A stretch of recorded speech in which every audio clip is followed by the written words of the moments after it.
biggest challenge is not knowing exactly what problem space we are solving, or not knowing how exactly we want to solve, and focusing on a different pain point or the different problem that is not the biggest pain problem for our user, or solving it on a different way that the users don't need it or don't want to use.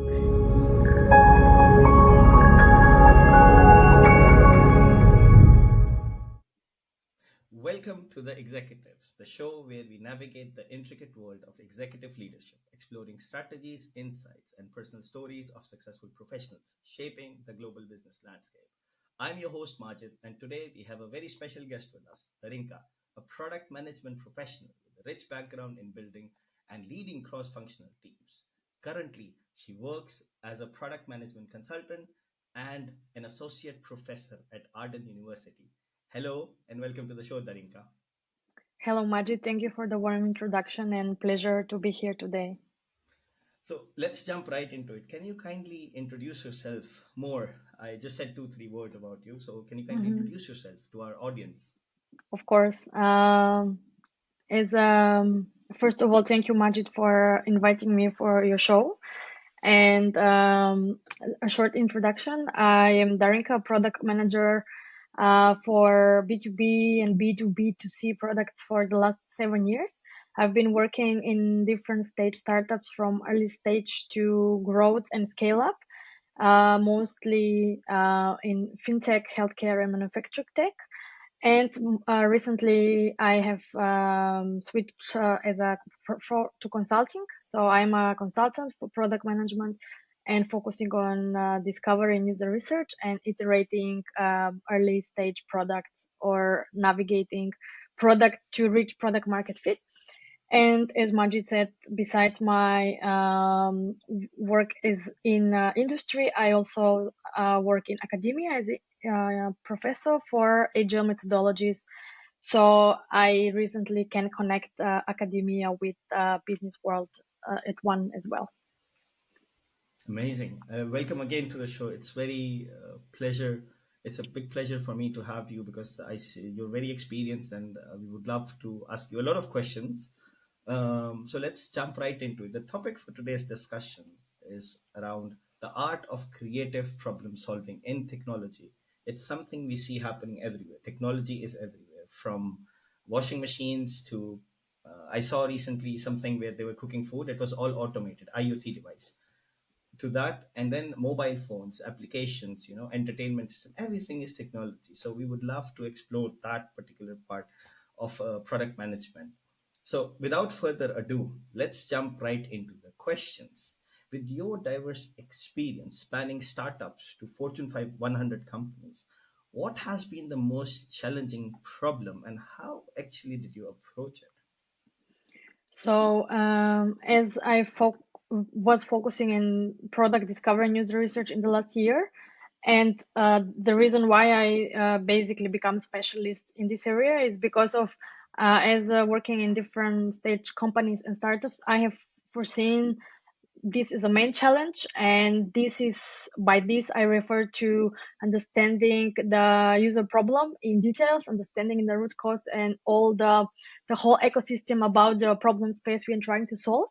So one of the biggest challenges is exactly that, not knowing exactly what problem space we are solving, or not knowing how exactly we want to solve, and focusing on a different pain point or the different problem that is not the biggest pain problem for our user, or solving it on a different way that the users don't need it or don't want to use, and basically wasting a lot of time, effort, and resources on solving something we don't understand.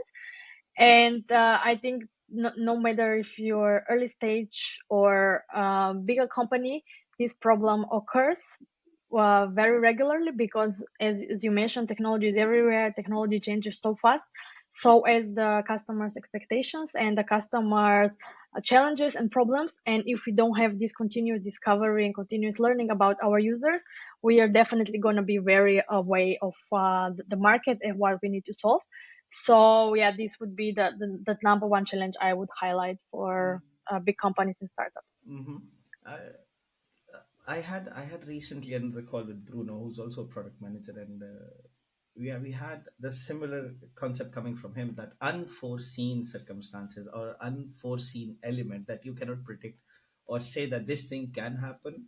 And so how do you fight against something? Normally, if you see an enemy, you take action against the enemy, but here you don't actually even see that problem or challenge like you mentioned.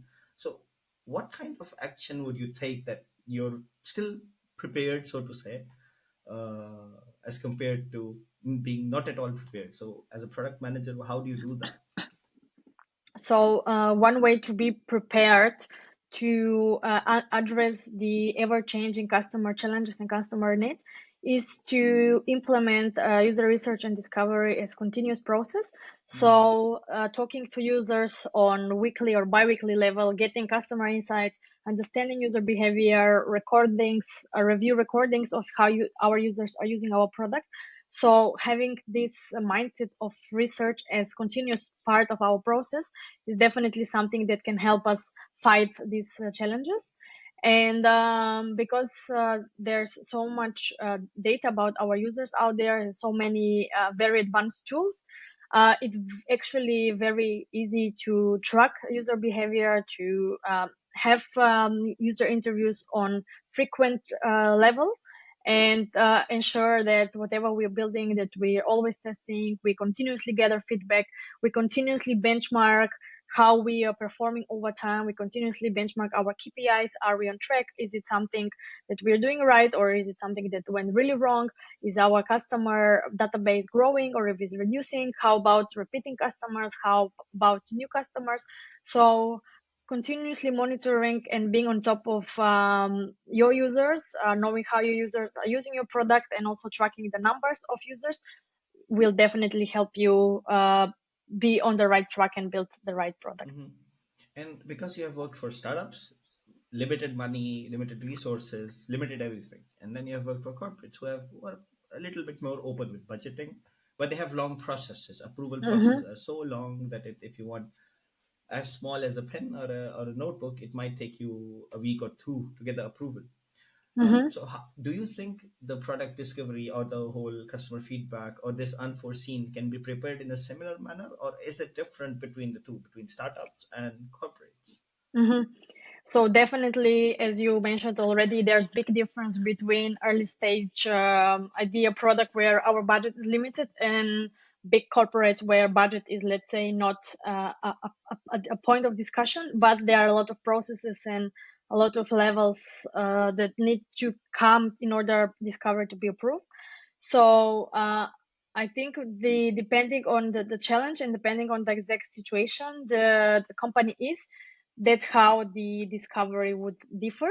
Mm, And for example, startups, because budget is limited and all the resources are also limited, we don't want to waste time on building something that the customers don't want to use it. mm, That's why it's even more essential, it's more critical to get discovery research from the get-go, from the start, before we even build a prototype, mhm, so that we can ensure that whatever prototype we built, and we spent maybe even just a couple of weeks to build a prototype, we also want to ensure that even the prototype is tested, validated, and we have built this idea, this proof of concept, based on validated user feedback.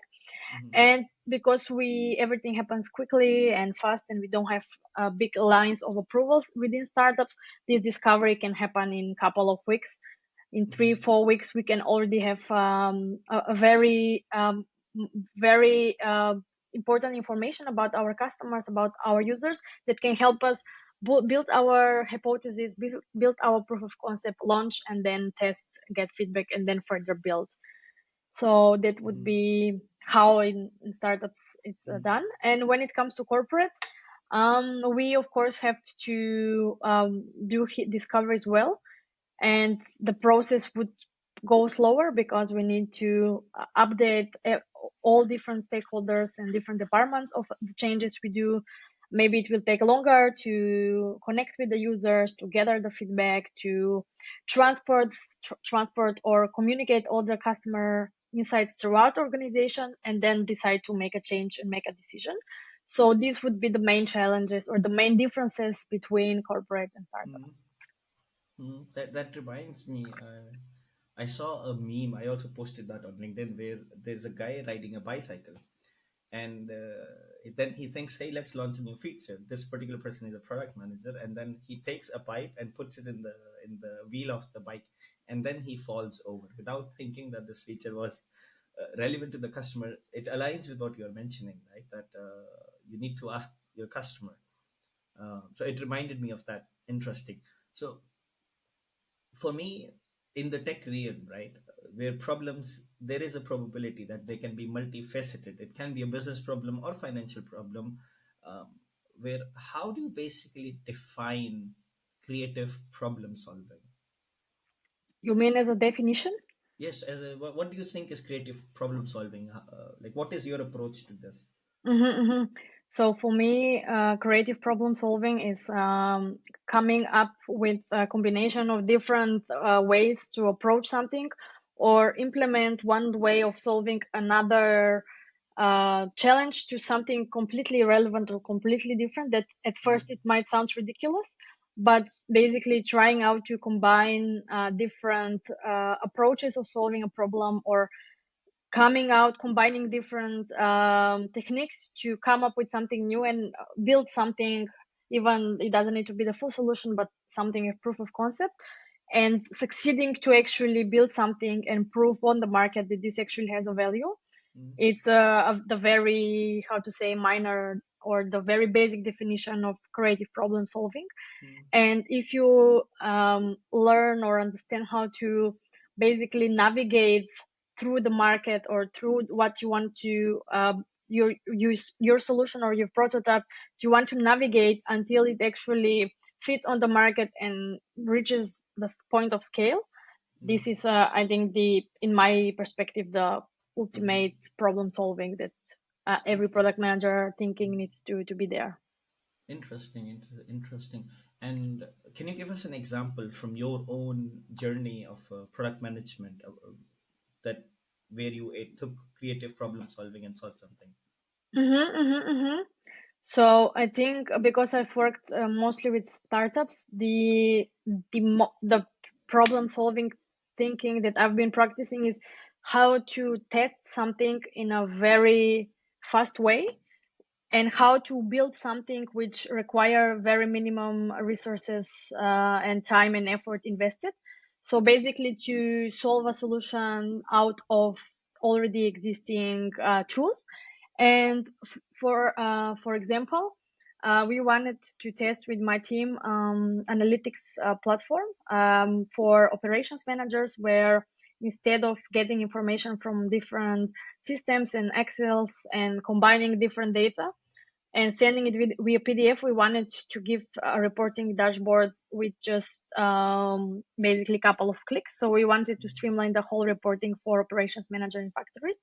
But in order to build the full dashboard with the full warehouse and everything to be streamlined, we would need minimum 6 months to build, and we didn't have that time. We wanted to test it as fast as possible, so that we decided to implement an existing tool, Amazon QuickSight, where we just connected test data, exported test data, imported into the tool, and just built this dashboard with very basic KPIs that managers can basically navigate with a couple of clicks.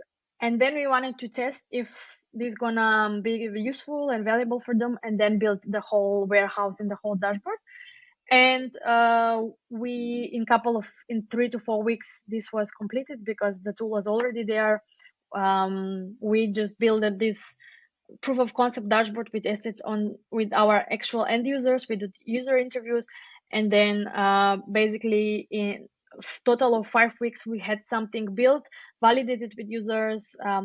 We saw how they use it in the actual use cases, and from this was enough information for us to know that there is a value, there is a need for this analytics dashboard, and then further we prioritize how to build next.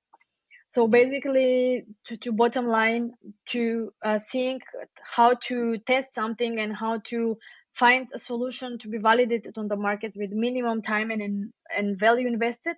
so that we can get proof of what we want to build is actually valuable, is, I think, the basic of creative thinking when it comes to product management. That's a really good example, because you went from 6 months to, let's say, 4 weeks is approximately a month. So Yeah, 1/6 time, that is probably more than 1/6 of the money saved. So if you were exactly, spending 100,000 euros, you would have done it in less than 15,000 euros. This is exactly. a big amount if you talk about startups. Even for corporates, like I was at a conference recently where even corporates are now thinking about how can they reduce cost, like how can they keep reducing cost. Interesting. So, which brings me to the next question. You have visited 11 countries. First, let's talk about the countries. Which countries have you visited? So, you mean 11 countries in my life, or? I think you have worked in 11 countries, or you have. So I have visited 50 countries Oh, altogether in my sorry. life, and 11 was just in my last 6 month tour. So it was 11 at once. Okay. So I was traveling in Asia for 6 months, 6 months, and I was doing country hopping basically. And in these 6 months, I was visiting those 11 countries. And I wanted to, because I work as a consultant, as freelancer, I wanted to combine traveling, exploring new country, but also from the business side, from the perspective. So I collaborated with several accelerators, including Cambridge Innovation Center in Tokyo, and I was collaborating with the startups there. I was working with startups in Japan and Indonesia on how to basically do these exploration workshops for early stage startups, especially in Tokyo, because the technology is way advanced than in Europe, than in Germany.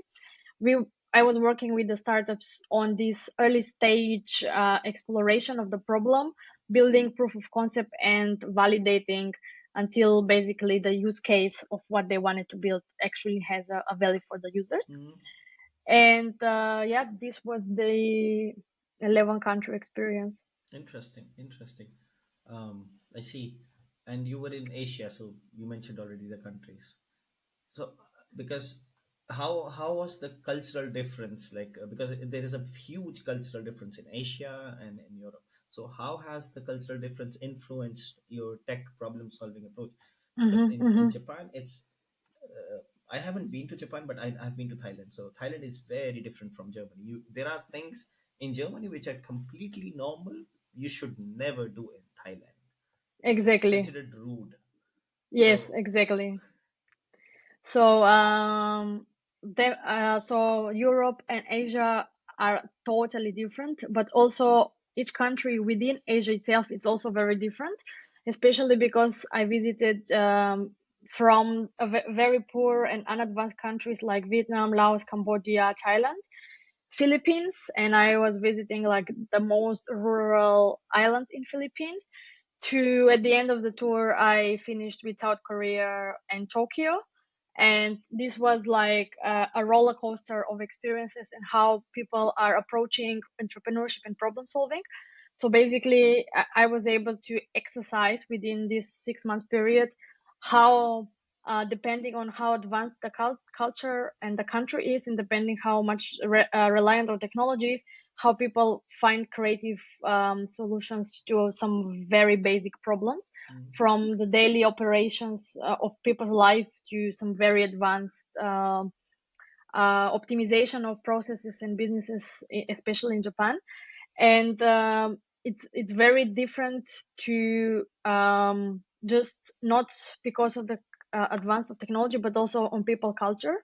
And for example, in some countries, you it's considered normal to be late half hour, or if something starts at 4, a meeting starts at 4, people come at 4:20, and you start at 4:30 or 4:40, and that's considered normal.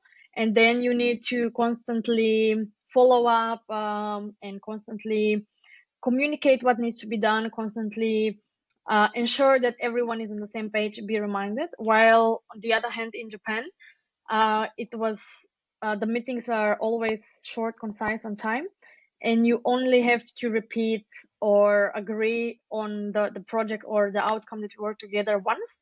Everyone knows what is their part of it. Everyone knows what they need to do. Everyone is keeping their deadlines. And basically, with just one very short, precise meeting, you can kick off the whole project, and everyone will do their work with the highest quality, with the timeline that was communicated. And because this was the first such amazing experience, I was so surprised, and I was like very shocked, positively shocked, that this is how working culture can be. And that's why I connected that, okay, that's why this country is so advanced in everything, and they are rapidly developing because of such a culture and such approach towards work ethic, and towards how they are also leveraging and improve leveraging existing technology to ease up all these processes. So it was like a wow experience. And yeah, this is something that will stick with me till the rest of my life, probably.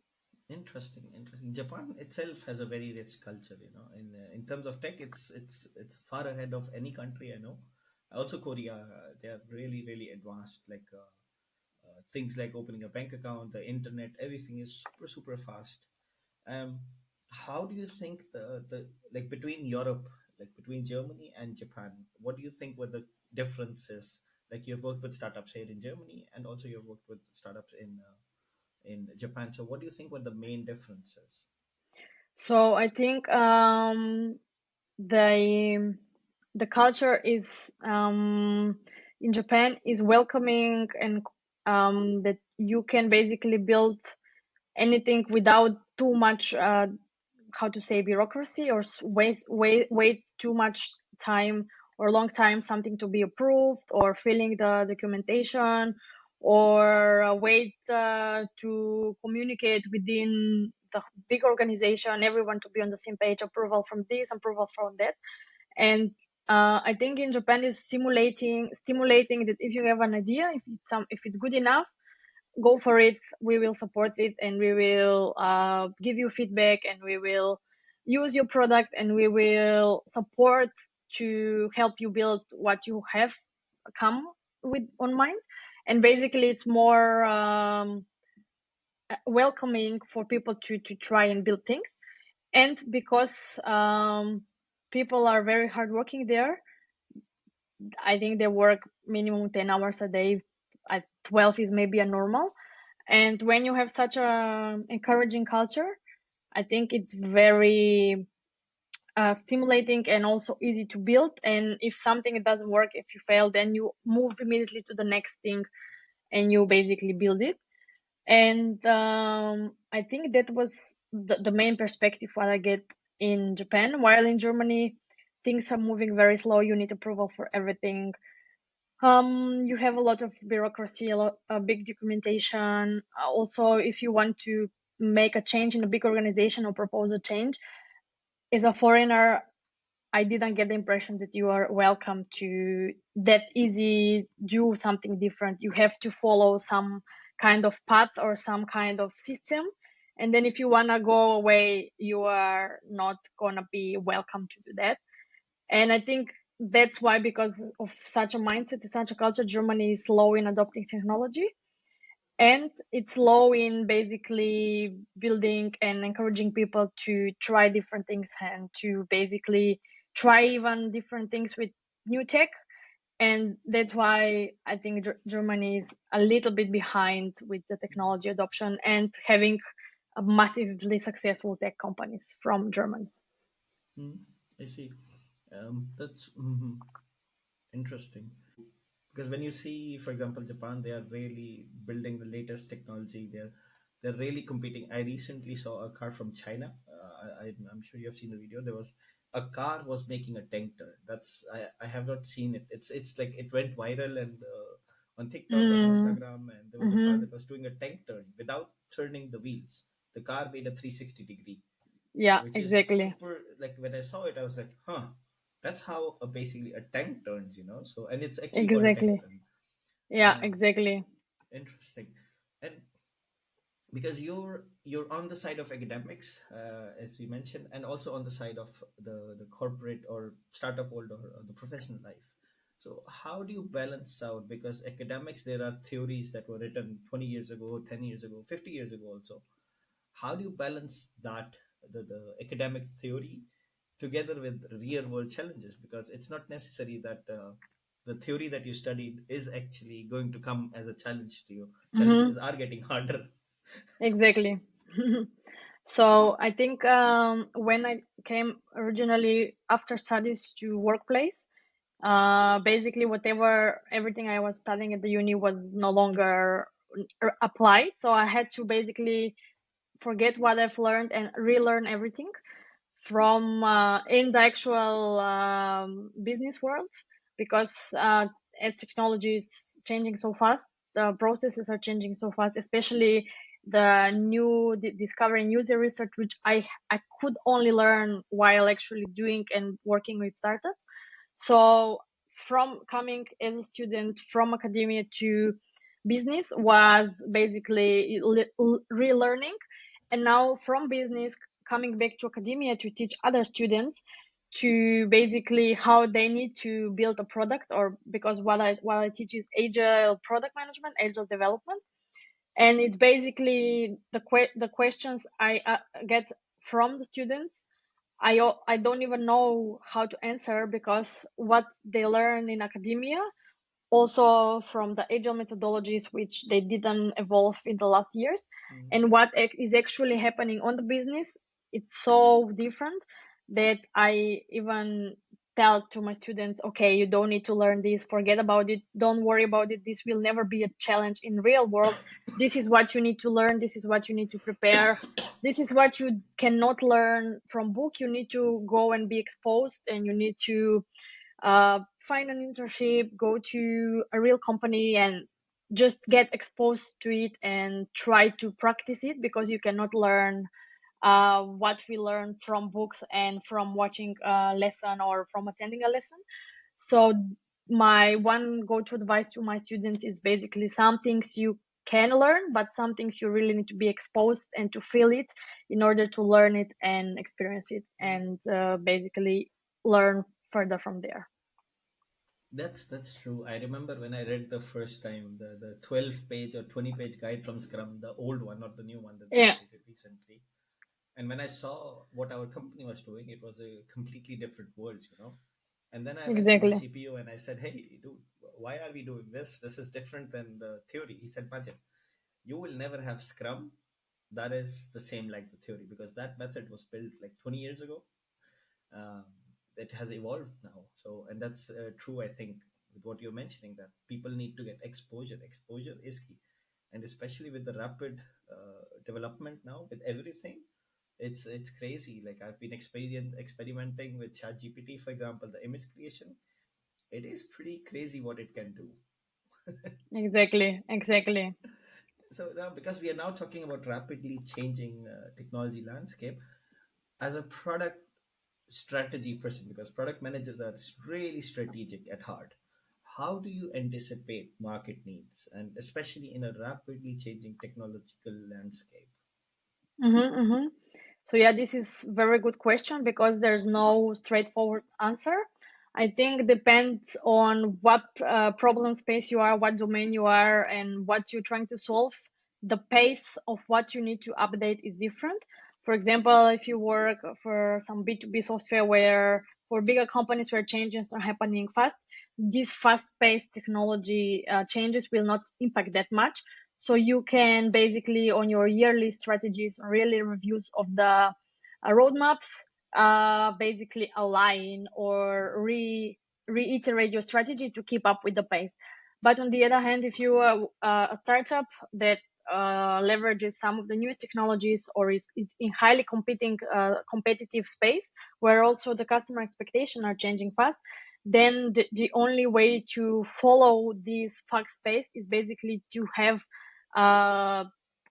quarterly readjustment of the strategy, and continuously testing the solutions, continuously tracking the user growth, continuously checking what is happening on the market, what competition is doing, what are the new tools and technologies that can help us optimize our user flow, or can we somehow provide with the newest technology, with AI or Gen AI, whatever tools we have, with some what implementation of those tools we can do to give something very good or a competitive edge of our product to the customers, and constantly evaluate if what we're doing is actually bringing results, tracking user data, seeing how users are behaving, and basically being on top of our product, on top of our user behavior, track the data, talk to users, constantly basically check where we are, how we are doing, and reevaluate our strategy, if not on quarterly level, maximum on 6 months. And then being agile within the strategy and within everything we do and how we align the whole organization within this competitive space, I think would be the only way forward, Mm. especially how the technology is changing even faster. And how do you decide? Like you said, it can be a quarter, it can be 6 months. So, what should be the methodology, or how should a company or a startup or someone know that, okay, we should follow this mechanism or this one? Like, is there like a rule of thumb, or it's something that they have to, I don't know, figure it out? I think for early stage products or ideas, because we are still validating, we're still testing, then it should be in frequent intervals that we need to check and reiterate our strategy. So something early stage, until we still don't have a stable user base, we still not sure if we can find a product market fit, if we still figuring out what we are doing and figuring out the problem, and we are still iterating on our proof of concept. In that stage, we know that we need to iterate fast, and the whole strategy might completely change in 1 month, or after every round of interviews or every round of user research activities we do. And in that case, we need to be more agile and be open for changes. And once we reach some level of stability, we know that this is the market fit, we understand the problem space better, we have a stable base of loyal customers, we are growing our user base, we can track our user behavior on more steady level. In that case, maybe we know, okay, this is our strategy, this is what we're building, this is what we know, these are the confirmed assumptions. Now we just need to build on this product, to improve the product and build new features. In that case, iterating the strategy on 6 months to a year probably would be good enough. Mhm. And have you ever seen, like, because you mentioned that it can change in a month or 2 months. Have you ever seen that in your personal experience, that the strategy was diverted or changed, pivoted? Mm, I have seen almost in every product that I've been working, maybe not the strategy of my product, but the strategy of the whole company. Because when you start up and when you're 40 people and you have, let's say, just this much resources to allocate on your most valuable idea, then when you have, for example, 2 or 3 prototypes that you're testing and you are iterating, and then when you find that one of these is the product market fit, it brings the most value, has the biggest buying potential for the customers, then the whole company strategy, not just the product strategy, redefines, changes, and focuses on building on our validated, tested idea. Mm. And 2 or 3 times in my career so far, this was the case, that we had to reprioritize the strategy on whole company in order to basically focus on the most profitable idea, that it's validated, it's proven, and we know that this is what we need to focus on. So this is what happened 2 or 3 times so far Mm. with my experience working with startups. Interesting. Yeah, that can happen. The best example is Samsung. They started as a grocery delivery, and now it's the largest electronics conglomerate in South Korea. Exactly. It's evolved, and I think if you want to be in the business for long run, you have to evolve. Which brings me to, which is still connected with this topic itself. How do you ensure like creative solutions that align with user needs and pain points? You have been mentioning user needs. You need to talk to the customer, and also they have pain. So how do you ensure creative solutions that actually align with the Mm-hmm, users? mm-hmm. So in order to ensure that your solution is solving your customer's problem, before you even build the solution, you do the what I mentioned, the discovery, the user interviews, the workshops, analyzing market data. So before you actually build a proof of concept, you have this data. And after you have built the solution, if you launch it on the market, then the only way to know that this solution is solving the user problem is tracking user data.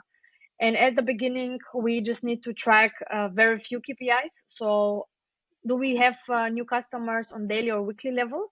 Are we able to propose our solution to more new customers and attract new customers? So, if our user base is growing, and once we know, okay, we have new customers after maybe 2, 3, 4 weeks, we need to track if those new customers are returning so that we know we continuously bring value to the customers. And at the beginning, for new creative solutions, something that is new on the market, we only need to track user behavior, repeated customers, and traction if we have traction of how much of our marketing efforts are bringing us new users. And knowing this at early stage will give us the indication if what we have built is moving on the right way, or we need to retest, reiterate, and try something new. Interesting. That's I see. Very interesting. The whole point of user tracking, it's a brilliant field. I mean, we can talk about for it for hours. Like I have so many questions in my head that I want to ask you, but uh, we also I have other topics as well. So let's stick to that. So from AI, you have worked with AI startups. You have worked with IoT. Which emerging technologies do you believe have the most potential to redefine creative problem solving in the tech industry? Mm-hmm, mm-hmm, mm-hmm. So I think this is not a surprise that Gen AI and all these new tools with AI that are growing and improving with speed of light, and they are already so much adopted by even users who are not technically that much savvy, and making all these new tools even easier for everyone to use. Even my mother now can use Gen AI to create some document, or even to create pictures and even videos. So having this mass adoption of these tools and making them as easy as possible to use for the wide generations, not just people like us who are tech savvy, but also older generation, and having this mass adoption of such tools, I think this would make a revolution not only on how we build products, but how we work in companies, how our society is organized, how we communicate, how we book flights, how we travel, how we organize things between each other.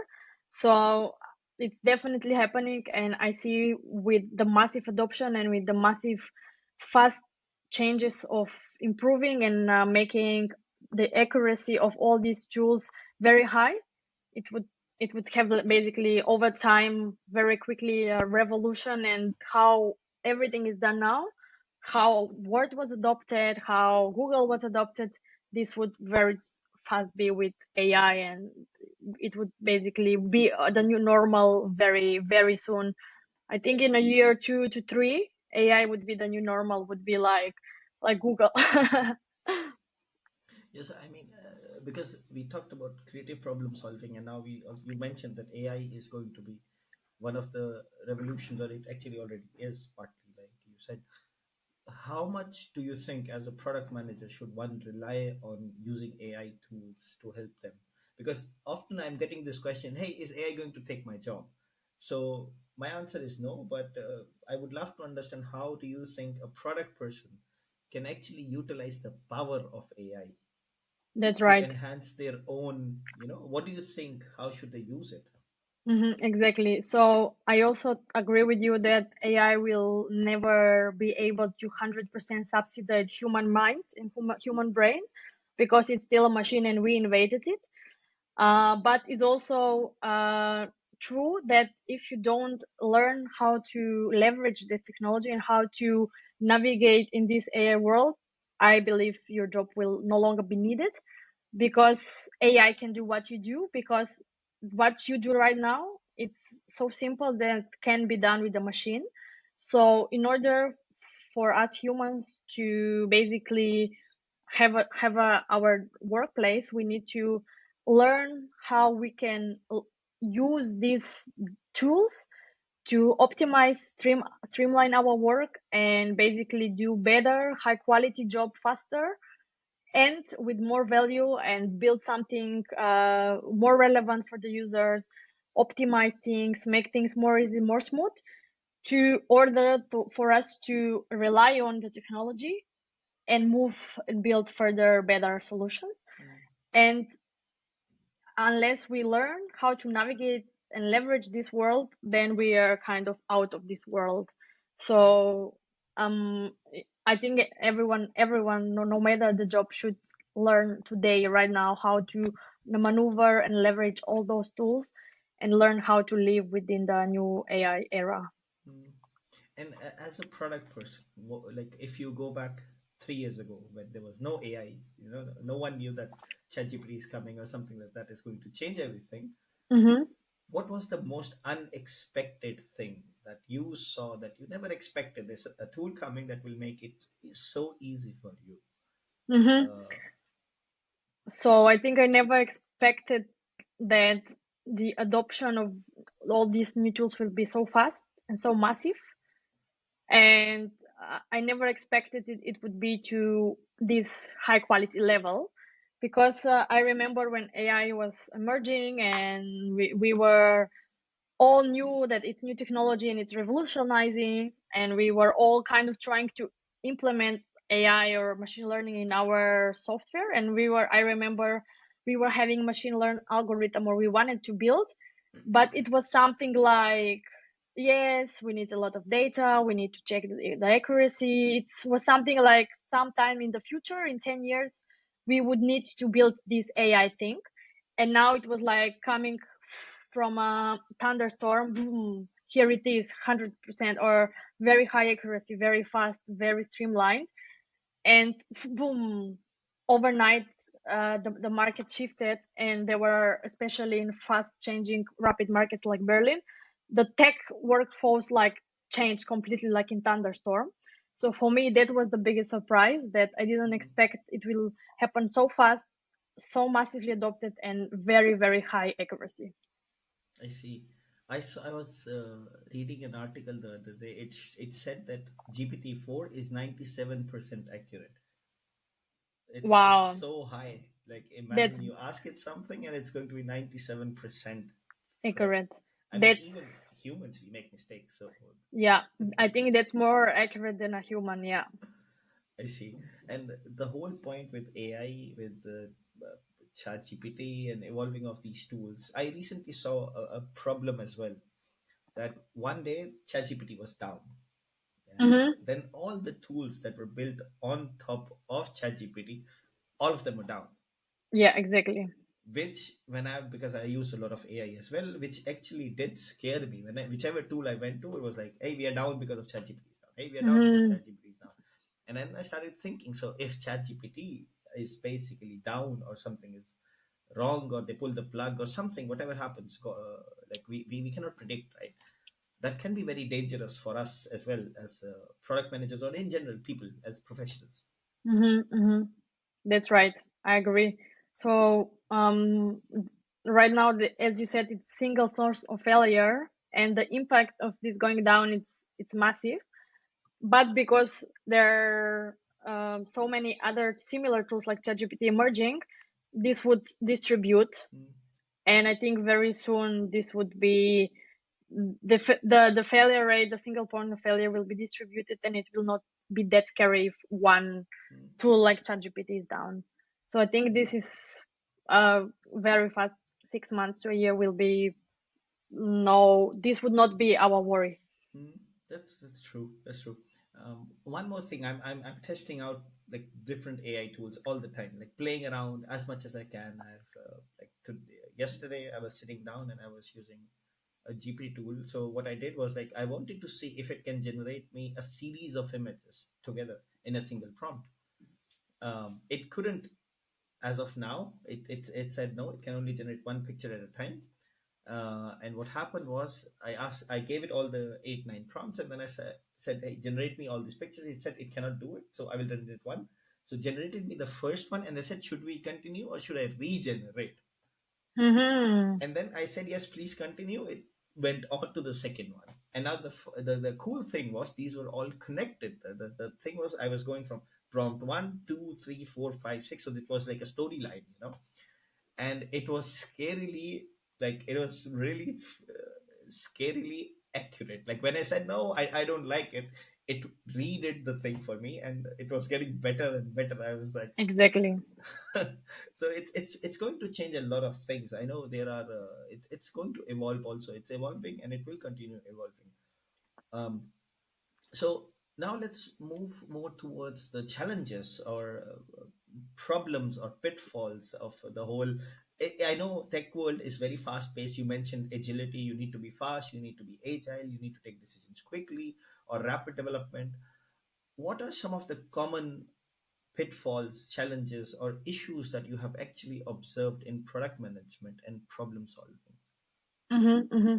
So, one big challenge as product manager is that once there is the founders, or usually in startups, the founders have this initial idea and they stick to it so fast that they don't even want to accept that this initial idea might not be the one that is going to solve the problem, or not the right fit on the market, and then we need to iterate and update it.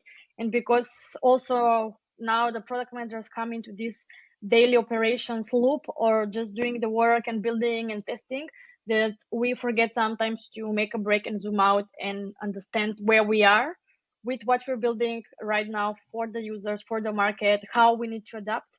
And being failed to adapt and adjust fast enough, and sticking to the initial idea without checking reality, doing reality check often enough, I think it's one of the biggest pitfalls for startups, but also big companies as well, because in big companies you also need to iterate fast enough. Mhm. And how should startup founders? Because founders say, hey, I've often heard this, that, hey, this is our baby. And I'm Exactly. always against it. I'm like, no, this is not your baby. This is a product. Exactly. Baby, you send them to school and you trust the teachers that, hey, these teachers are going to educate my child. So you're doing the Yeah. same when you hire people, right? Hey, you're better than me at something. Why don't you help me build a better product? And it's something I've always heard founders say, hey, it's my baby, I know better. Yeah, So I've do heard you that as well. agree with that, or do you think it's like more like no, they should listen to the people who are actually like the product manager, because product manager is very neutral. Exactly. So I've heard this a lot as well, as because I work especially the last 2 years with startups, and I have come to a lot of resistance, even though there is proven data, user behavior, user feedback, that this we need to update, that this will not work like in this format, it needs to be changed. And I have still come to resistance that we need to change. And instead of changing the product, I was asked to do research again until I prove this works. So I definitely know and understand is difficult, because when I was building my personal branding and my personal website, I had an idea how it has to be, and I didn't want it to change it, even though the professionals who was my designer, who is a brand designer for a long years, over 10 years, and has done some of the biggest personal brands. It took me 2 months to for him to convince me that I need to change my initial idea. So because I was now in the shoes of founder, I could now finally understand what does it mean that you love your idea, love your baby. So being aware first as a founder that, okay, this is my baby, my idea, but it might need to change, or it might need to adapt, or I might need to make some modifications, and let go of this and allow to be wrong, and allow you to that your idea will be changed, is basically, I think, something that if a product manager or a founder or whoever is building this product is aware and is comfortable letting go and be allowed to make change, that would be basically the key difference to build a successful product and a successful company. Mm. And because you said you were in the shoes of a founder and you were like, no, this is what I want. You need to do it like this. How did you change yourself? Like, how did you convince yourself? Because I would love to understand, because this is still something, if I am a founder, I know that, okay, it's my way or the highway. That's how Mm-hmm. I represent this. But how did you convince yourself that, okay, I need to adapt? Mm-hmm. So there were two turning points. One turning point was when one the same feedback was shared to me by three designers, which I value a lot and I trust they know how to build digital brands. And it was exactly the same feedback for three times. And then this was the first point when I said, okay, I let go of my idea to have this and this. Let's do it like this. And the second turning point was for 2 months, I had zero booked calls, so zero conversion rate. And I've done a lot of marketing, a lot of content, a lot of going on the ground, talking to people. And for 2 months, there was no conversion. So I was like, okay, I'm doing something wrong. It cannot be after all this effort that there's no conversion. So I said, okay, I need to sit down, look what is there, get a feedback, analyze what was wrong, what doesn't work, change it, and test again. Mm. So let's say the when I felt the pain of having no conversion, no customers, only then is when I said, okay, something is wrong. I really need to change it. And only then I started to be open more to feedback, do more data analytics, do more experimentations, fast test more. And yeah, I can now basically put myself in the shoes of the founders who are basically having similar process. So now, if because I am sure a lot of founders would see this as well. So, what would be the one advice that you would like to give them with respect to this adaptability? Mm-hmm, mm-hmm. So definitely build the initial idea. It doesn't need to be perfect. It doesn't need to be to look the best. It doesn't need to be the most optimized. Just build something in order to be tested, get it on the market, and don't be afraid to fail, because most probably the first idea would be failure. Nobody will use it. You will get feedback that they will never use this product. And then the second, so this is the first one, the second is to not get demotivated and disappointed, and not see this as a failure, but to see this, okay, I eliminated some one solution that doesn't work, I put it away, now I learn, I make another one, and then I do the other process, and I'm ready that the second solution will probably also not work, but this would be another elimination of what doesn't work, and then the third one I'll be closer to the real solution. So having this mindset, okay, I know I'm wrong, I want to know why I'm wrong, and I want to test it, build it, get the feedback, iterate it, and launch it again. This is like this. If you adopt this mindset, this would be the killer on how to build a successful product and successful startup, basically. Interesting. I mean, it's easier said than done. It's always Yeah. you have to convince yourself, right? I mean, um, I see that it's. I'm also telling people, hey, do this like this and do this, and then I'm thinking, okay, if I was in the show, would I listen to Majid? And I'm like, nope, I wouldn't, because I've been trying to do something for the last 6 months, as a. And then if someone comes to me and says to me, hey, you're doing it wrong, I would say, I've been doing this for 6 months, so I know what I'm trying to do. But forgetting, sometimes it's actually good to get opinions of others.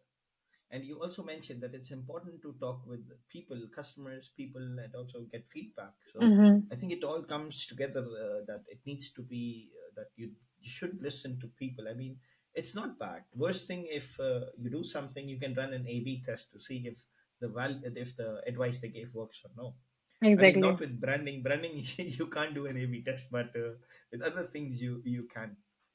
So Exactly. now you have worked with B2B side and B2C side.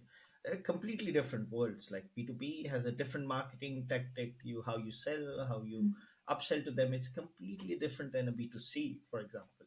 So how do you bridge the gap between different product types? And because you also mentioned you have worked with B2B to C, how do you bridge the gap between different product types while ensuring that you are creatively solving problems and adding value to Mm-hmm. the people who are going to actually use the product. So I think regardless of it's B2B or B2B2C, the mindset and the approach is similar or the same. You need to understand the problem space and then understand the users by talking to them directly. So if it's B2C, talk to your end consumers.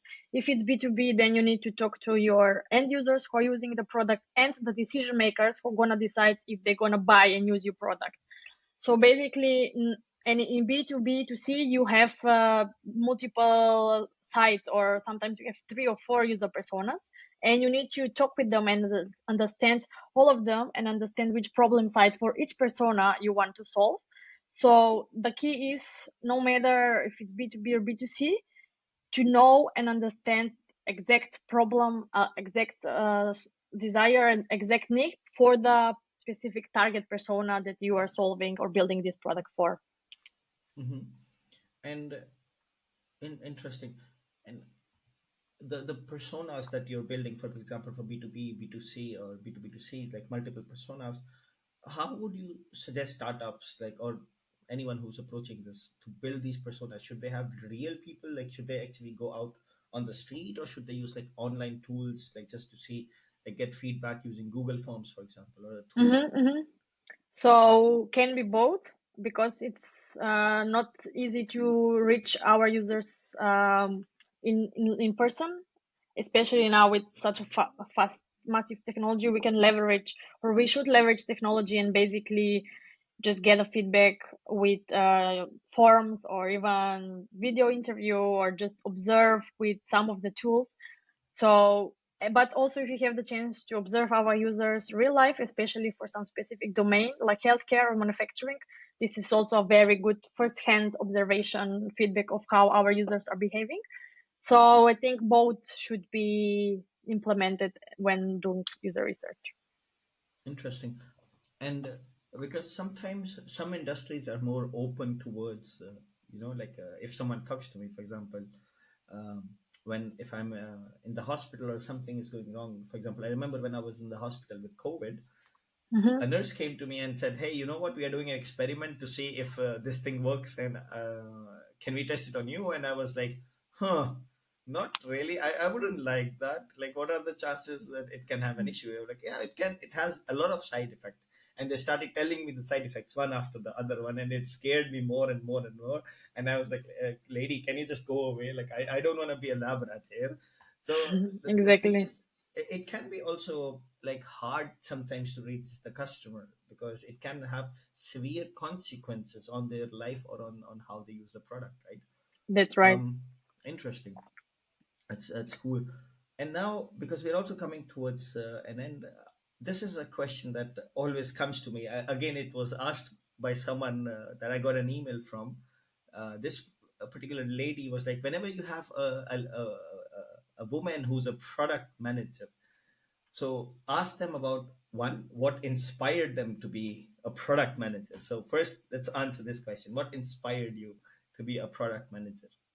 So, because I graduated computer science and engineering, I was basically building product, but from the tech side. So, I was just coding basically, but I didn't know why or how, or just it was a piece of code. And then I was having this like, I was looking for a job and I wanted to build something, but I realized if I'm a engineer, I only get a list of requirements and then I just need to code it. And I was missing the creative part, the exploring part, the curious part, where you really need to actually learn and build stuff and test stuff and talk to people and understand.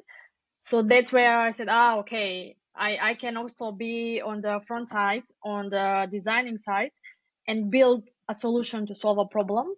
And this creative part, or the engaging part, the exploring part of the work as product manager, is what drove me to, and why I basically become the driving part of designing a product and solution. Interesting.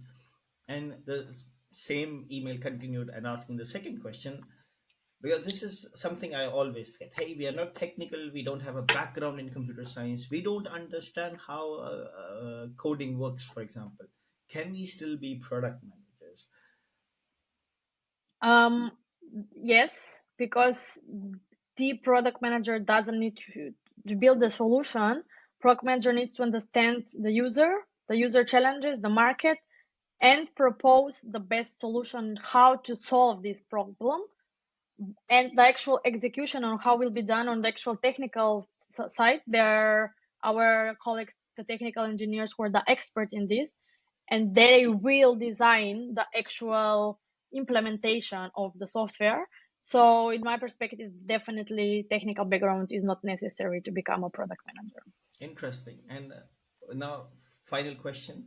What advice would you give to someone who's looking to carve a niche in the tech and product management about nurturing a creative problem solving mindset? So for people who want to switch to IT or to product manager without background in IT or anything related to product, think of how you can implement your already existing knowledge, your already existing whatever your skills and knowledge you have, how you can implement to solve any particular problem in any particular domain you're expert at. And when you think of this solution, this is where you will that will drive you to this product mindset, that you need to identify opportunities. And once you have this mindset of, okay, I know this is the domain, this is the skills and knowledge I have, I want to solve this. Once you reach to this level, the rest of product management, the technical part can be learned very easily in a couple of months. So yeah, think of solving problems for big number of people, and that's how you will become a product manager. Perfect. Thank you so much. This has been incredibly insightful. The discussion was very powerful and very knowledgeable, Darinka. Thank you so much for sharing your expertise and experiences with us. Would you like to say something for our audience as a closing statement or remark? It was a pleasure, Majid, to share all of my experiences and knowledge and everything I've lived through, let's say, is my product career. As a final closing statement, that I'm looking forward to see how this massive change of technology will take over in the next years. And yeah, looking forward to more streamlined workplace, basically. Thank you. Um, to our listeners, thank you for tuning in to the executives. If you found this episode valuable, remember to subscribe and share it with your network. Until next time, this is Majid signing off.